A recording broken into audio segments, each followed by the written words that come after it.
The court final ending, part 1 down below. What happened next? After some early consults, the psychiatrist at the hospital said that the attempt was the result of a panic attack over my final decision to divorce, without giving her a chance to prove herself, but that the childhood issues are more involved and will be much harder to address. She says that she feels that she can get my wife on a more even keel within a few months, but that she will be in therapy for years. I will be updated weekly on her condition and have, at least, a game plan to follow. Right now, this is where I'm at. Her health comes first, and our marriage situation comes second. Some argue that I should abandon my responsibility, think about my own needs, desires, and let her get well or not.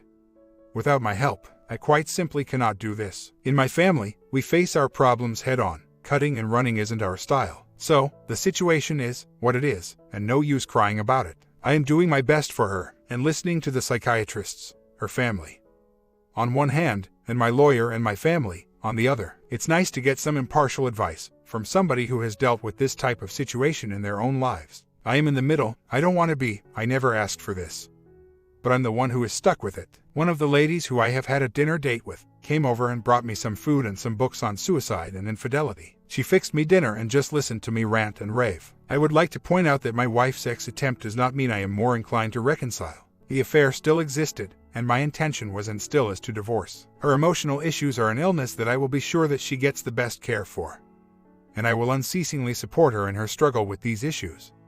But this in no way implies that I will not seek happiness for myself. I did no wrong, so I refuse to be punished. My lady friend is thoroughly conversant with my situation, and knows me enough to know that I would never do anything to harm her, my wife or anyone. But am I not entitled to some comfort and love? One of these days, when I can get a few minutes for myself, I will have to sit down and try to deal with my own issues and disappointments. It was so nice for my lady friend to fix me dinner and listen to my rants, and it made me aware that I need to help myself, too. I have come to the realization that I will never abandon my wife while she is ill, but that it will not be as her husband, but rather as a concerned and loving friend. I found out that she will be discharged from hospital a week from tomorrow, and will live in a group facility for the time being. I have gotten her a psychiatrist, one of the best, and am going to meet with her tomorrow afternoon to give her a basic history of our marriage and all of the troubles we have been having, which lead up to the attempt. She told me that she is very pro-marriage and believes that infidelity is wrong and extremely harmful.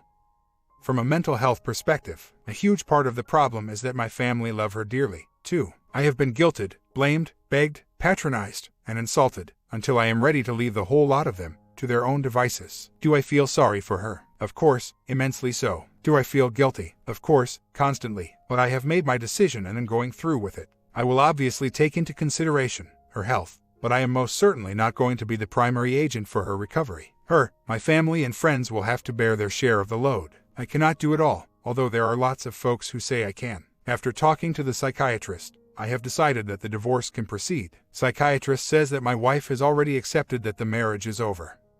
And from talking to her wife, I agree. She seems resigned to it. Wife and I talked a lot this weekend, and while very desirous that our marriage continues, she is fully aware that between her psychological issues and the affair, reconciliation would be almost inhumanly difficult. I tried to be as upbeat as possible, and when she said that maybe, when she gets her crap together, we can try again, I didn't contradict her. I know I probably should have, but the psychiatrist said that anything that takes hope from her will be bad, and anything that gives her hope is good. Even if I have no intention of getting back together, I should keep it to myself until she is well enough to handle the truth. I had a huge confrontation with her family this weekend. Some of them have been supportive, but most of them blame me, of course, for her condition and the affair. I countered by having the doctor tell them what she found out about my wife's childhood issues and how they influenced her actions. But they still argued that I should let bygones be bygones. Oh, and I should never mention anything to anyone to protect her family name and reputation. I lost patience. I told them that it was precisely their secretive, sneaky,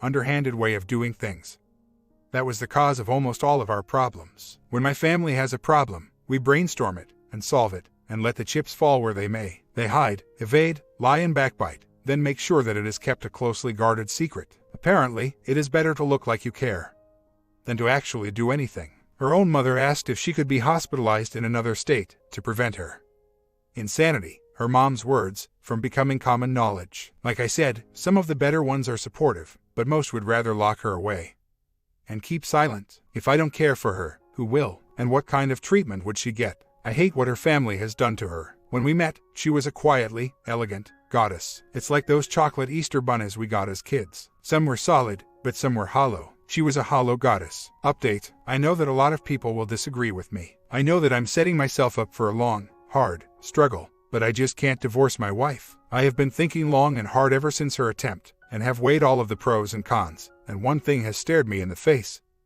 Even though I've tried to deny it, she has nobody else. Her family is crap, her friends are our friends, and the only people she cares about are our kids, my family and me. I know that she cheated, I know that, but I have known her and loved her for 18 years, and I know that this isn't the kind of person she wants to be. And with help, I know that she can overcome this and emerge a stronger, better person. But not without my help, my full, complete support. I also know that I could just walk away. But what does that mean? That I have as little regard for my wedding vows as she did. I swore to love, honor, and cherish, in sickness and in health. Well, my wife is sick. What do? I take care of her, to the best of my ability, and to the end, be it bitter or sweet. I know, I'm a fool, but I can live with being thought foolish. If I can make my wife well again. Right now, she is my wife, and I am responsible to her and for her. As my wedding vows state, she needs me now more than at any time before, because I will probably be the only one who will do the work to mend her. I went and talked to her today and told her of my decision, and she sobbed for an hour. And told me that I am the only man she has ever loved or ever will love. And that what she said about the reason she talked to the OM is true. I told her that none of that mattered right now, that we can deal with those problems. In their turn, I told her about my plan, and she agreed without an instant's hesitation. I am going to take her to DC to a psychiatrist that was recommended to me by the hospital doctor. He is a specialist in childhood abuse issues in adults. We are leaving her toxic family, and they will only be allowed limited contact with her. Under my supervision, I am her guardian, so I set the rules. Surprisingly, this was her mom's idea, but she wasn't thinking about her daughter as much as she was worrying that somebody would find out, and it would reflect on her. After she is well, then we can decide about whether we are or not. If, at that time, I or she are unable to then I can walk away with the knowledge that I did my duty to my wife and upheld my marriage vows to the end. When I joined the Corps, I took a vow to be a faithful Marine. My vow to this woman is no less sacred to me. Actually, I feel better tonight than I have for quite some time. I took her in my arms, while she cried, and all I could think of is how relieved I felt. I mean, look, I don't know if I can forgive her or not. I don't know if I even want to try. But what I do know is that I would never forgive myself if I abandoned her to the care of her family, to be hidden away, alone, and frightened, an embarrassment to her family. When it's their fault she is the way she is. She did not choose to be beaten, reviled, and controlled. And how terrible is it that she could never get help, because her family, mom and dad, especially, told her to hide her feelings. That an appearance of happiness is better than true healing. That prayer would heal her, and she should just forget the abuse. After all, it was long ago. The doctor told me that it is a wonder that she didn't have a breakdown way before this. The shame, remorse, embarrassment, and self-loathing from the affair, coupled with my divorce decision, finally drove her to do what she did. I asked her why, and she said that she felt so vile for hurting the only man she loved, that she didn't deserve to live. Imagine feeling that. I have been in contact with a psychiatrist in DC, and my wife will be going there immediately after the holidays, first to a women's shelter. Then, after she is no longer considered suicidal, as an outpatient, I will be moving to Georgetown next week, and will finalize the arrangements. I feel pretty good about it and am relieved that I will no longer have to deal with her toxic family. At least not closely. And can do what I must do to heal her. I met my wife's new shrink yesterday, and damn if she isn't one seriously hot white woman. Well, the holidays went as well as possible, given the situation. I took her to her family's Christmas, but didn't stay. Then we had my family's Christmas, which was much better and more relaxed. We talked a lot over the holidays, she mostly about how good it will be when she is better. But I didn't say too much about the future. Honestly, I've all but decided to go ahead with the divorce, but won't mention it to her until the doctor says she is strong enough to deal with it. Bottom line, while I believe that she is truly remorseful and would make every effort to my trust in her is gone, and my love for her has changed from that of a husband to that of a concerned friend. 2 months update. Since moving to DC, I have been doing what it takes to divest myself from my STBX. I now share guardianship with her sister, the one I like, and have separated her stuff from mine and split up the stuff we have gotten together. The finances were relatively easy as we had a prenup. Wife is still in intensive therapy, but her doc says that with medication, she will be able to resume an independent lifestyle within 2 or 3 months. She has accepted that we aren't going to get back together, and is guilt-ridden and remorseful, as she should be, but has told me that she wants at least friendship, and is very grateful that I stood by her during her mental problems. I have had a few dinner dates with other women, but haven't done the deed yet with any of them. There is one particular lady I am thinking would be a nice friends with benefit, but I won't do anything until we are legally separated. 1 month later, my wife is no longer considered a risk and has moved in with her sister, the one I like, and I have relinquished my guardianship of her, except those of a spouse. She will continue in therapy for the foreseeable future. The divorce is proceeding slowly but surely, and this sad chapter should be over this summer. My wife accepts the need for the divorce but has asked if she and I could be friends afterwards, and I have agreed. As for myself, I am doing well and have been dating, non-physical dates only, even though my wife has said that she wouldn't stand in the way of me having an overnight date. Most of her family hate me, of course, for making the affair public, but since I'm not going to be related to them soon, I don't give a crap what they think. Most of our friends have been very supportive, and I am feeling better about everything than I have for months. One of the major pluses of divorce is that I will never have to be around those people again. Except for the one sister, they are all pompous greed heads, and I'm done with them. Yay, and on an even better note, I am seeing a woman here in G-Town that I definitely think might have possibilities. She is a physical therapist at the hospital that operates my wife's group home. I saw her pretty much every day when I would go see my wife, and we have really hit it off. She is a white woman, which is strange because I'm not usually attracted to white girls. About 5 years younger than me, divorced, with 3 kids. Although you would never believe it, she is in great shape, 1 in college and 2 in high school. I was in the cafeteria one morning and she walked by. So I asked if she would like to sit down, and the rest is history. We have a lot in common, and really have the hots for each other. But we will not do the deed until my divorce is final. I know, I'm rambling on, but it is so nice to find someone like her. A woman of high integrity, good morals, and very beautiful. Perhaps my luck is beginning to change. Well, my wife, finally, has a lawyer. Her sister, the good one, got him for her. And last week he contacted my lawyer and my lawyer contacted me, and said the 4 of us had a lunch meeting to discuss terms. My wife has agreed to much more than I expected. We each will take with us exactly what we brought to the marriage, but anything that we have acquired since our marriage, including money, is mine, with a few exceptions. The exceptions are gifts that we got each other and the like. She feels that since she is the one who cheated, she doesn't deserve anything else. Sometime later, we are in the waiting phase of the divorce, which will last until June. After that, the final hearing will take place when a space can be found on the docket. My STBXW is doing quite well at her sister's, and has been cleared to return to work.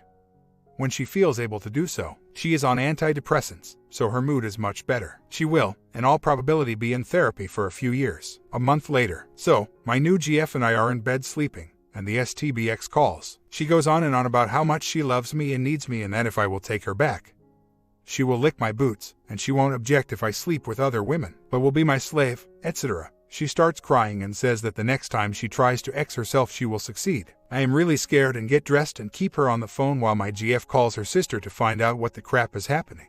Her sister took her to the hospital again, and it turns out that she has been having hormonal problems, and it has screwed up her depression medication. This sucks. Is this how it's going to be from now on? I feel like I'm being held hostage because of her emotional problems. I am really trying to be supportive, but where does that end? I don't want to be the cause of her continued problems, so I guess I'm on the hook for her to get her head straight. The only good thing is my GF has been a rock through this and is willing to help in any way she can. She told me right after that she's in love with me and will always be there for me. It's just so depressing. I have always tried, even after the affair, to do right by her and support her during her crisis. But when will it ever end? I've moved on and am in the beginnings of a really awesome relationship, and I just want a little peace. After giving it a lot of thought, I finally decided that I needed to disengage from my STBX. I went to her house and we had a long talk about her situation and that I could no longer be her go-to guy and that she would have to rely on her friends and family and doctors for her care and support. In the future, I told her that I would not be attending the final divorce hearing and that anything she needed to contact me for, she should go through my lawyer. From now on, as I won't be answering her call, texts, or emails, but would automatically refer them to her sister or her psychologist, I have decided that I will try not to ever see her again, and close out this chapter of my life and hers. A month later, well, my D is final on Monday. I can't imagine how it will play out, but nothing would surprise me. Well, the Karma bus finally turned down my street, parked in front of my house, and gave me a morale boost. that has me about as happy as I've been in quite a while. My ex and her sister are moving to California at the end of July. The whole family, her mom included, are embarrassed that one of their family has been to a mental institution. Bunch of selfish people. Her sister is top-notch, but the rest of them are selfish, greedy, stupid and snobbish. That's one of the things I do feel for her. Her family is crap, while mine has been supportive through it all and especially to her. During her crisis, my situation has changed dramatically. My marriage is over, my ex-wife has moved to another part of the country, and I am entering into a new and very different relationship from the ones I have known in the past. Emotionally, I have gotten over my anger, but not my skepticism. I'm still willing to trust, but only so far. My affection for my ex-wife is, even after still very strong, but it's the affection for the person I thought her to be. Not the person she hid from my eyes, nor the person she became after the cheating took place. I have found that I'm actually much more hopeful about my new love than I thought I would be at this stage. This is as much due to my new GF's character and actions as it is to anything I've done. So, in the main, I've recovered from the affair. Half a year later, my lady and I are relocating to the Windy City, and I won't be having a lot of time to play around on the net. I'm really excited about this, as I've never been a city dweller, and so everything is new to me. We are getting something called a loft, which seems to be a big empty space, but which my lady thinks is very, very cool. My comment, OP did the right thing, and got a better relationship moving forward.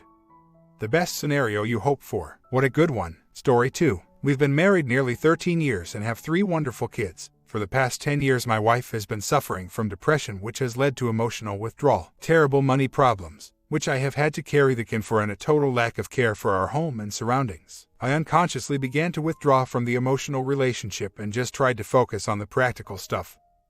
Making enough money, looking after kids, etc. We began to see a counselor who has helped me really understand how I feel, and I realized that for me it had been over for a long time. One evening my wife pressed me on how I felt, so I told her. There have been a few tears and tantrums, but mostly we've been nice, respectful and kind to each other. I'm searching for somewhere we can both use as a both whole so we can spend time with the kids at our house and give them as little disruption as possible. So, it's been a couple of weeks and I thought I'd update a bit. We started out with pretty amicable talks about how we'd handle things and how we'd break it to the kids, and then one night she let the booze get the better of her and started throwing things around, upending furniture and hurling some abuse in the mix. Another week of relative calmness followed, and then the same thing happened again. Way too much booze, shouting abuse about how I was leaving my children because she has been ill, and would I do the same thing if she had cancer. Really nasty barbs. This time though I refused to bite. I simply told her I wasn't going to fight with her. It wouldn't help anything. Then the next phase came. She decided to sleep on the sofa and began howling. I tried to comfort her and was pushed away. This went on for an hour until she eventually reached a point where she was having a panic attack. I had laid there listening to her, partly because I was scared that she might do something stupid and partly because I didn't want to wake up with a carving knife in my back. Don't know if she would do either of these things, but she seemed in a bad way. It took me over an hour to calm her down and get her to sleep. Next morning she admitted she had a problem with drinking and had no idea what she'd said to me last night. We went to our MC that day and told the MC I wanted to move out and get some space, and she thought it was a good idea and that my wife had to work on herself while we have the space. She also told her that her behavior was classic manipulation and she needed to address whatever issues in her past had caused her to be this dysfunctional, and only then would she be able to truly overcome her depression and her attitude towards me. Finally, someone understands what I've been going through. It was like a light bulb going on.